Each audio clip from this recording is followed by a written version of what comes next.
আজকে আপনাদের সঙ্গে একটা উড়াধুরা রেসিপি শেয়ার করব, যেটা কিনা আমার বাসায় super duper hit box office কালেকশনে সুপার, এবং এটার রিভিউ বেস্টের মধ্যে বেস্ট। একটা বোলের মধ্যে প্রথমে ঘন করে জাল করে রাখা দুধ নিয়েছি, প্রায় 1.5 কাপ মতো হবে। চিনি দিয়ে দিলাম 1/3 কাপ হবে, আর আম ব্যবহার করেছি 1 কাপ, একদম কিউব করে কেটে নিয়েছি।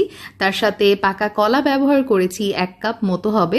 তার সাথে ব্যবহার করছি ড্রাগন ফ্রুট, আর এইটা তো খুবই অ্যাভেলেবল আমাদের দেশে এখন তো সিজন চলছে, আপনারা ইজিলি পেয়ে যাবেন। এটা প্রায় 1/2 কাপের মতো ব্যবহার করেছি ড্রাগন ফ্রুটস। আর সিদ্ধ করে রাখা সাবুদানা প্রায় 1/2 কাপ, 2 টেবিল চামচ চিয়া সিড আগে থেকে ভিজিয়ে রেখেছিলাম, সেটাও মিলিয়ে দিলাম। সবকিছু একত্রে মিক্স করে নেওয়ার পর আমি ওপর দিয়ে আইসক্রিম দিয়েছি, তারপরে ড্রাই ফ্রুটস ছড়িয়ে দিলাম, ব্যাস কাহিনী শেষ। এভাবে আপনারা চাইলে নর্মাল ফ্রিজে রেখে দিতে পারেন, যখন আমার মতো খাইতে ইচ্ছা করবে জাস্ট ফ্রিজটা খুলে গ্লাসে সার্ভ করে খেয়ে নেবেন।